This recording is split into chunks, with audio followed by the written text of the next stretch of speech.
Hola, bienvenidos a esta videoclase sobre la valoración inicial y secundaria del experto en atención sanitaria al paciente politraumatizado y a múltiples víctimas paratécnicos en emergencias sanitarias.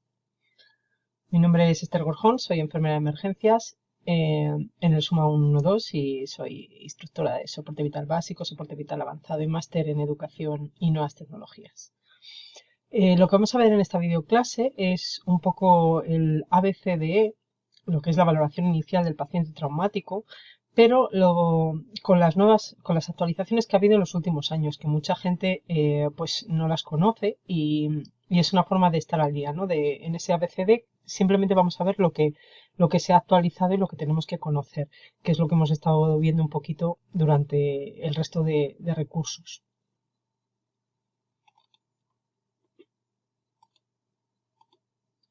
Bueno, una de las cosas que hemos estado diciendo en el tema es que ha cambiado un poquito esa forma de aproximación que teníamos al paciente traumático, que siempre hablábamos de la aproximación ABCDE, y se ha cambiado un poco y se ha incluido en primer lugar la hemorragia catastrófica, una nueva C. Por lo tanto, quedaría como C ABCDE. La C primera, como digo, es la hemorragia catastrófica, la A sigue siendo vía aérea con control espinal, B respiración, C circulación, D discapacidad o neurológico y la E sería la exposición y control ambiental. ¿Por qué se ha hecho este cambio? Bueno, pues se ha visto, sabéis que lo que es la medicina de emergencias bebe casi toda su experiencia y casi todas sus actualizaciones de la medicina militar, del ámbito militar y de combate. Pues se ha visto pues, que la hemorragia sanguinante era considerada la mayor causa de muerte prevenible en combate, y según el Tactical Combat Casualty Care. En 2005 se cambiaron un poco las prioridades en la asistencia en este tipo de contexto y se cambió el ABCD por el CABCD. La razón es la que os decimos, pues que la lesión balística militar era diferente del traumatismo contuso civil y se vio pues que había que cambiar esa forma de afrontar la valoración inicial del paciente traumático en este tipo de contextos militares. De hecho, si nos damos cuenta, en la asistencia al paciente en ambiente táctico de combate, bajo fuego, el Care Under Fire, que es la primera fase de la asistencia sanitaria a un paciente, eh, bajo fuego, en una zona no segura, solamente la única intervención que está recomendada es el control de la hemorragia. Luego ya ni siquiera la vía aérea, la vía aérea con el control del Guedel, etcétera, ya se hace en un ambiente un poco más seguro, en el Tactical Field Care. ¿Qué ha pasado? Pues que cada vez más el incremento de las acciones de grupos terroristas internacionales pues, ha provocado un aumento de la incidencia de patrones lesionales que hasta ahora eran poco frecuentes en el ambiente civil y que cada vez se parecen más en el ámbito militar. La existencia de este tipo de lesiones en nuestro ámbito cada vez más frecuente recomienda el uso de dispositivos y del cambio del paradigma de la aproximación del paciente haciendo hincapié en el control de la hemorragia. Y sobre todo es una cosa que se vio de una manera muy notoria en el atentado de las bombas del maratón de Boston, ¿vale? En el que se vieron como, pues eso, había muchas lesiones que precisaban control de la hemorragia y muchos torniquetes que se hicieron con medios de fortuna salvaron la vida de muchas personas.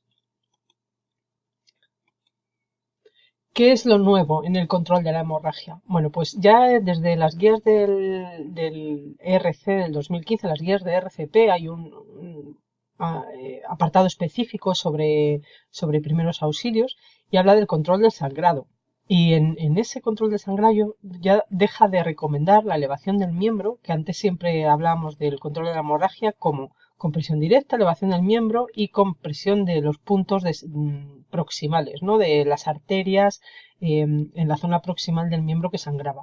Bueno, pues desde el 2015 las recomendaciones ya dicen que no está recomendada la elevación del miembro ni la compresión proximal porque no son eficaces. Sí que está recomendada la compresión directa, sí que recomienda el uso de torniquetes si la compresión directa falla y también recomienda el uso de apósitos hemostáticos cuando falla la compresión directa.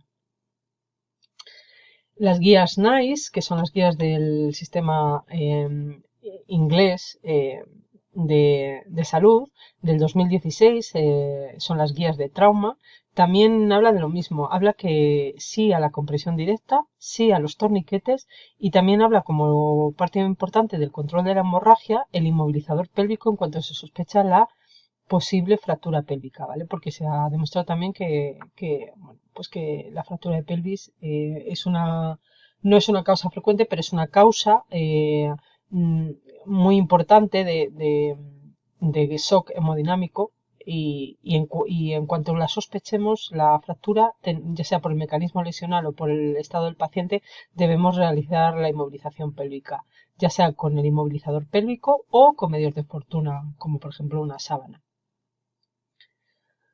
Las guías, la quinta edición de las guías sobre el manejo de la hemorragia mayor y de la coagulopatía en el trauma, que se han publicado hace muy poquito, en el 2019, también recomienda lo mismo, sí a la compresión directa, sí a los torniquetes y sí al inmovilizador pélvico en cuanto se sospecha la fractura pélvica.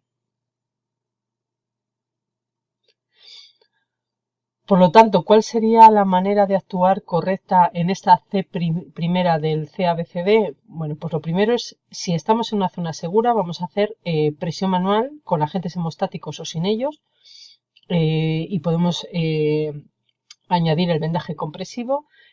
Torniquete si la presión directa no es efectiva, siempre que el sangrado sea en las extremidades. Tenemos que saber que este torniquete puede mantenerse durante 2 horas sin ningún tipo de complicación. Se han visto algunos estudios en el ambiente militar que incluso hasta 6 horas, pero bueno, hasta 2 horas es el lapso de tiempo de seguridad. Y también recomiendan anotar la hora de colocación en la frente con una T y el formato y la hora de colocación en formato 24 horas, como veis ahí. En zona no segura, la colocación del torniquete se hace sobre la ropa, en el tercio proximal de la extremidad y siempre que sea posible dejando hueco por encima para otro torniquete por si este fallara. Y en zona segura, si es posible, vamos a retirar la ropa y en vez de ponerlo en el tercio proximal de la extremidad, lo que vamos a ponerlo es 5 o 7 centímetros por encima de la herida sangrante, siempre que sea posible dejando sitio por encima para otro torniquete. Cosas que debemos saber sobre el uso del torniquete es que no se aplica directamente sobre las articulaciones de la rodilla del codo porque no sería efectivo. No se debe aplicar directamente sobre bolsillos que contengan objetos voluminosos. Siempre tenemos que vaciar los bolsillos, pues el móvil, la cartera, llaves, etcétera, etcétera. Hay que apretar el torniquete hasta que el sangrado se detenga. Si el sangrado no se detiene con la aplicación de un torniquete, aunque esté bien apretado, hay que colocar un nuevo torniquete por encima si hemos dejado sitio, ¿vale? Y se aprieta muy fuerte. Y tenemos que ser conscientes de que los torniquetes causan dolor cuando se aplican de forma efectiva. Por lo tanto, si al paciente le duele, no significa que el torniquete esté mal puesto y que haya que aflojarlo, sino al contrario, ¿no? Si el torniquete está bien puesto, tiene que doler y tiene que haber parado el sangrado. Algunos de los mitos sobre los torniquetes que tenemos que desechar ya de una vez por todas, pues que se usan como último recurso. Ya hemos visto que en caso de que esté una zona no segura sería el primer dispositivo que deberíamos de utilizar. En zona segura podemos probar la compresión y vendaje compresivo. Y si no funciona ya poner el torniquete. No hay que aflojar el torniquete cada 5 o 10 minutos como nos han enseñado hasta ahora, sino que, como hemos dicho, el lapso de seguridad de isquemia es de hasta 2 horas y no sería necesario aflojarlo en ningún momento. Un torniquete puesto durante mucho tiempo conlleva la pérdida de la extremidad. No es verdad. Hay, o sea, para que con un torniquete el paciente pierda la extremidad, a causa del torniquete tiene que ser una cosa fragrante. Tiene que ser o que esté muy mal puesto o que se haya puesto durante un tiempo que no está aconsejado, o sea, y más de 6 horas incluso. Y los torniquetes improvisados son igual de efectivos que los de uso profesional. Esto también es algo que debemos eh, eh, rechazar esta idea, ¿no? Sino siempre que sea posible vamos a utilizar dispositivos que están homologados y que están certificados para, para cohibir la hemorragia.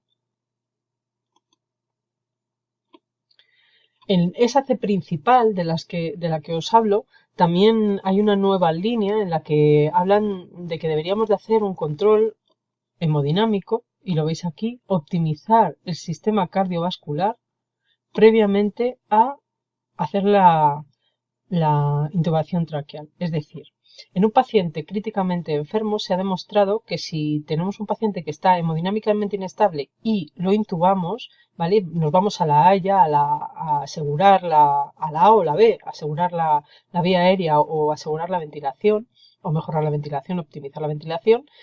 Si está hemodinámicamente inestable, hay muchas probabilidades de que el paciente sufra una parada cardíaca. Por lo tanto, las nuevas guías de intubación del paciente crítico adulto recomiendan el manejo hemodinámico previamente al manejo de la vía aérea, ¿vale? Y de la intubación.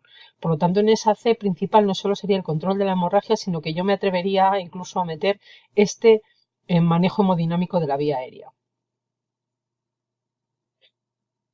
Con respecto a la vía aérea y control cervical, eh, en el tema de las lesiones cervicales lo veremos de una manera más extensa, pero ha habido un poco un cambio de paradigma sobre el tema de la inmovilización cervical y lo que se hace es no ponerlo como prevención, ¿no? Hasta ahora muchas veces poníamos el collarín lo hemos puesto por si acaso y llegaba el paciente y a lo mejor cuando hemos llegado al accidente de tráfico, incluso estaba caminando, sentado, no tenía dolor en el cuello, pero se llevaba un collarín, ¿no? Ahora se ha visto que el collarín no es que no sea beneficioso, sino que incluso puede ser, puede causar algún tipo de lesión o de problema al paciente y por lo tanto debe ponerse solo cuando está realmente recomendado, ¿no? Para ello, pues tenemos varias opciones. Hay la regla canadiense de valoración espinal, la Nexus, que las veremos en el tema correspondiente. Para que se pueda utilizar este tipo de reglas de inmovilización cervical, el paciente debe estar alerta, estable y cooperador, debe ser un traumatismo agudo, el paciente mayor de 16 años con un traumatismo no penetrante y no puede haber ni parálisis ni enfermedad vertebral. Como veis, son criterios restrictivos, no es, no se lo ponemos y ya, ¿vale? Como os he dicho, esta sería la Canadian Spine Rule, para pacientes con Glasgow 15, clínicamente estables, con sospecha de lesión cervical. Lo primero es, ¿tiene el paciente factores de alto riesgo? Por ejemplo, mayor de 65 años, presencia de parestesias en extremidades o mecanismo lesional peligroso. Y un mecanismo lesional peligroso puede ser una caída de más de 1 metro o 5 pasos, una caída con carga axial en la cabeza, colisión de vehículos a alta velocidad, un vuelco, la expulsión de un vehículo a motor, un accidente con vehículos recreativos motorizados, colisión de bicicleta, accidentes de equitación, etc. Si tiene factor de alto riesgo, se realiza inmunización cervical. ¿Tiene factores de bajo riesgo el paciente? Por ejemplo, es una colisión por alcance, posición sedente o deambulante en algún momento tras el accidente, no tiene dolor de cuello en el lugar del incidente, ausencia de sensibilidad, dolor en la columna vertebral. No ¿tiene factores de bajo riesgo? Sí, es decir, por ejemplo, una colisión con alcance. ¿Puede rotar el cuello 45 grados a la izquierda y a la derecha? Sí, pues no es necesaria la inmovilización cervical. Si no tiene factores de bajo riesgo, automáticamente haríamos inmovilización cervical. Y aunque tuviera factores de bajo riesgo, si no puede rotar el cuello 45 grados a la izquierda y a la derecha, también habría que hacer inmovilización cervical. Como os digo, son reglas muy restrictivas para que no haya ningún paciente con la mínima sospecha de que tenga una lesión cervical y nos lo pasemos sin ponerle el collarín, ¿vale? Pero es importante que pongamos el collarín cuando realmente esté recomendado y cuando, sobre todo, es muy importante el, el el tipo de mecanismo lesional y después que tenga algún tipo de signo o síntoma que nos indique que pueda tener una lesión.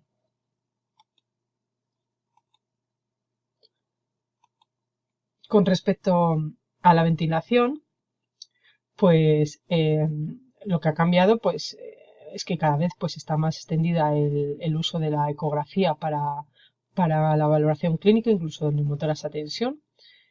Con respecto a neumotoras, solo se va a practicar la descompresión si hay sospecha de neumotoras de tensión y existe inestabilidad hemodinámica o compromiso respiratorio grave. Simplemente con la sospecha, si el paciente está sin ningún tipo de signo, no estaría indicada el drenaje y se prefiere, según las guías NICE, el uso de una toracotomía abierta en lugar de descompresión con agujas si el profesional tiene habilidad en la técnica y luego seguido de un drenaje torácico a través de toracostomía. También han cambiado un poco las recomendaciones con respecto al neumotórax a tensión en cuanto al sitio de punción.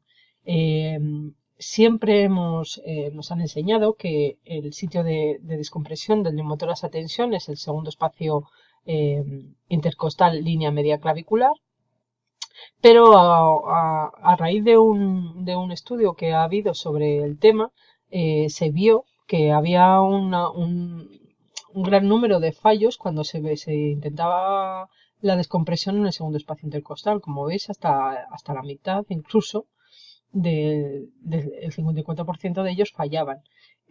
A veces era porque no se localizaba bien el punto de descompresión y otras veces porque utilizamos agujas que no son lo suficientemente largas y sobre todo en personas un poco obesas, mujeres con mucho pecho o pacientes jóvenes con mucha musculatura a nivel pectoral, no se llega a la pleura cuando pinchamos en el segundo espacio intercostal. Entonces las nuevas recomendaciones hablan de que se debe pinchar en el quinto espacio intercostal, línea media axilar o línea axilar anterior, o entre la línea axilar anterior y la línea axilar media, ¿vale? Pero en el quinto espacio intercostal, con catéter sobre aguja. Ahí se vio que la profundidad media de la pared torácica suele ser menor, como veis, 4,28 con respecto a 3,42 y por lo tanto había menos fallos en la descompresión del neumotórax. También hablan que la toracostomía abierta es preferible a la descompresión con aguja en el medio hospitalario, las nuevas recomendaciones. En los niños no ha cambiado. Es muy difícil que con un niño en el segundo espacio intercostal tengamos una pared torácica tan ancha como que no podamos llegar con una boca, ¿vale?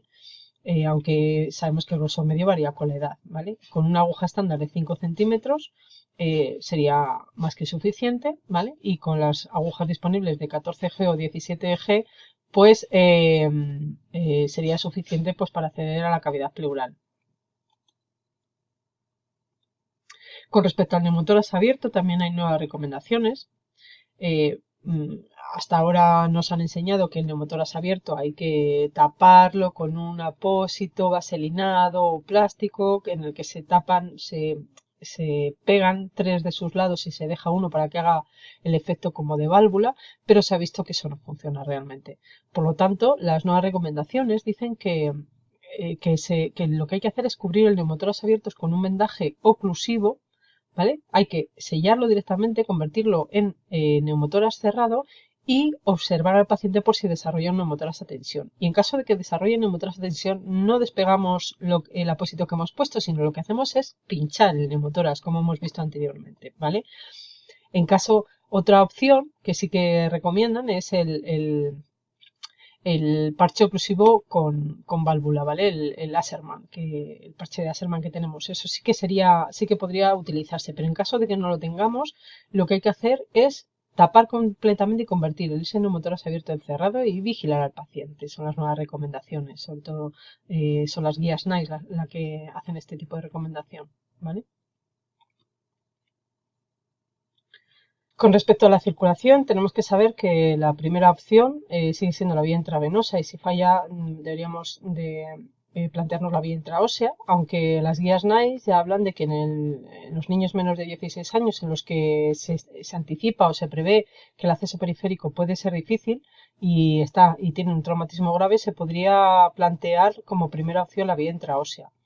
En el paciente traumático se recomienda el húmero proximal como localización de la vía intraósea, ya que al fin y al cabo es una vía supradiafragmática, que siempre es recomendable tener una vía supradiafragmática en el paciente traumático en caso de que tenga un sangrado a nivel pélvico o abdominal, y además porque se ha demostrado que es la que tiene tasas de flujo superiores con respecto a otras localizaciones de la vía intraósea.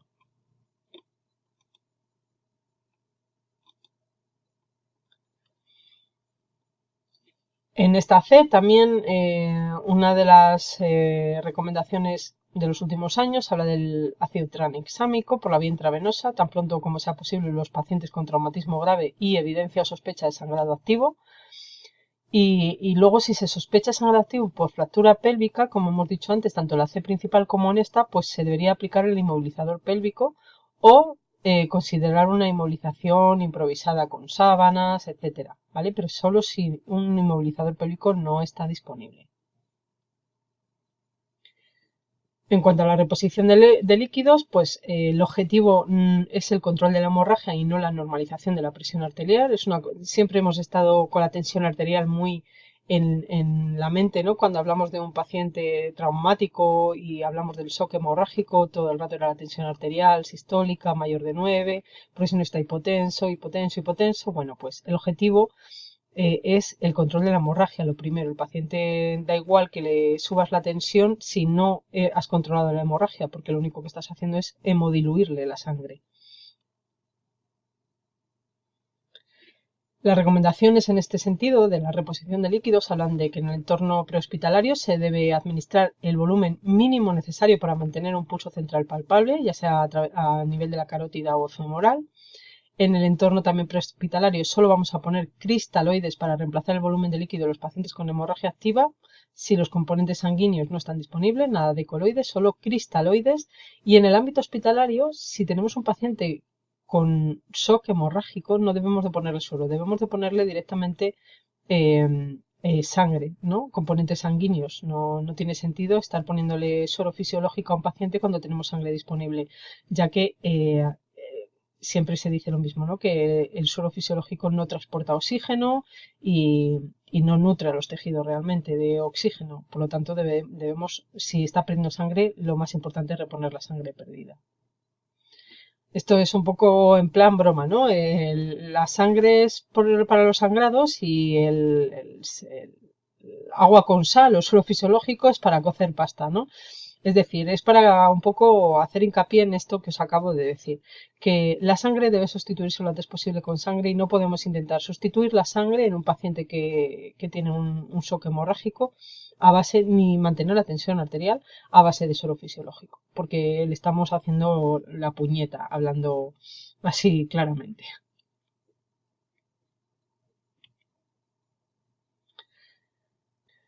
Con respecto a la discapacidad, se ha hecho una especie de nueva aproximación de la escala de coma de Glasgow, una actualización, simplemente pues para mantener un poco reforzar el enfoque estándar de la evaluación y mejorar la coherencia de su uso, porque bueno, a la gente más o menos había cosas que daban lugar a confusión de cómo se evaluaba, por ejemplo, la estimulación del dolor o de la sensibilidad, etcétera, ¿vale? Entonces, por ejemplo, los cambios no cambia de manera, o sea, con la que utilizábamos antes la podemos seguir utilizando, pero bueno, se ha cambiado un poquito. Por ejemplo, en la apertura de ojos, como veis, habla de espontánea 4 puntos al sonido y ya no habla al dolor, sino que a la presión y te indica cómo hacerlo tras estímulo en la punta del dedo, ¿vale? También que no podemos poner, por ejemplo, si un paciente tiene unos hematomas a nivel de los ojos y no los puede abrir, no podemos poner que no abre los ojos, ¿vale? Y no le podemos poner un 1 en el Glasgow, sino que hay que poner no valorable. Con respecto a la respuesta verbal, pues orientado significa que da correctamente el nombre, el lugar y la fecha. Confuso no está orientado, pero se comunica coherentemente, palabras sueltas, inteligibles, etcétera. Y luego, por ejemplo, pues el tema de la respuesta motora, ¿no? Obedece la orden con ambos lados, obedece comandos, lleva la mano por encima de la clavícula al estimularle el cuello, localiza, dobla el brazo sobre codo rápidamente, pero las cárticas no son anormales, flexión normal, la flexión anormal, o sea, qué significa cada una de las cosas, ¿no? Y también eso, hace mucho hincapié en lo de que si no es valorable no le podemos poner cualquier puntuación. Por ejemplo, no hay movimiento en brazos y piernas. A ver, si tiene el brazo roto, la pierna rota y no la puede mover, no le puedes poner un 1 en mejor respuesta motora. Tendrás que poner que no es valorable.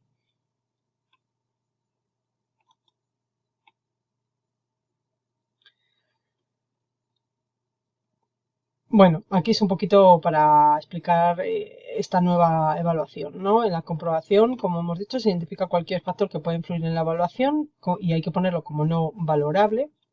Eh, Hay que observar los comportamientos espontáneos en cualquiera de los 3 componentes de la escala de coma de Glasgow, tanto del lado derecho como del lado izquierdo los movimientos.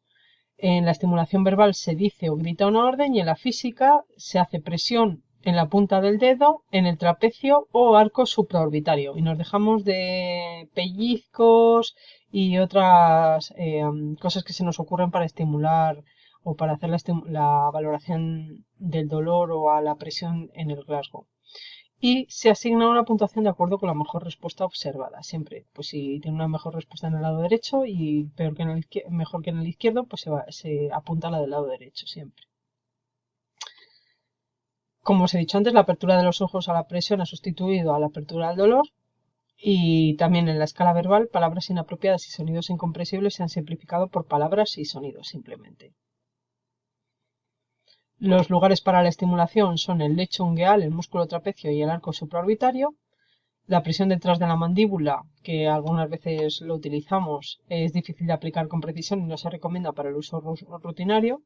Y la estimulación que se realiza a veces también, que la utilizamos frotando los nudillos en el esternón, tampoco está recomendada, ya que puede causar moratones o hematomas y las respuestas pueden ser difíciles de interpretar. Importante recordar, vuelvo a repetir, que si un criterio componente no puede ser monitorizado, no se le da a asignar un 1, sino que se deja en blanco y se pone no valorable, ¿vale? Y que a la puntuación corta se recomienda la puntuación total, cuando ponemos Glasgow igual a 14, se recomienda el poner la puntuación de la fórmula alfanumérica, ¿vale? Ocular 2, verbal 4, motor 6, ¿vale? Porque sí que esto influye, no es lo mismo que tenga un ocular 2 y un motor 6 que tenga un ocular 4 y un motor 3, por ejemplo, ¿vale? Es que cambia mucho la cosa. Entonces tenemos que acostumbrarnos a escribir las fórmulas de la escala de coma de Glasgow con cada uno de los componentes y luego el total. Conclusiones, pues solo una, que es necesario estar actualizado para brindar una asistencia de calidad a los pacientes. Seguramente muchas de estas cosas que os acabo de contar no las sabíais o no os las habían enseñado y son cambios que, bueno, algunos hace 3 o 4 años que están ya en las guías de procedimientos del ERC, las guías NICE del 2016, algunas son del 2019, pero debemos siempre estar actualizados en estas cosas, porque si no vamos a seguir haciendo y transmitiendo, ¿vale? Muchos de los que nos dedicamos a la docencia o que tenemos alumnos en nuestros trabajos, vamos a seguir perpetuando cosas que están ya fuera de las guías y que a veces ya no es que no estén recomendadas, sino es que además es que pueden provocar daños a los pacientes porque se ha demostrado así en algunos estudios. Por lo tanto, eso, os invito y os pido que, que intentéis siempre en vuestro trabajo estar actualizados para poder prestar la mejor asistencia posible a vuestros pacientes. Gracias.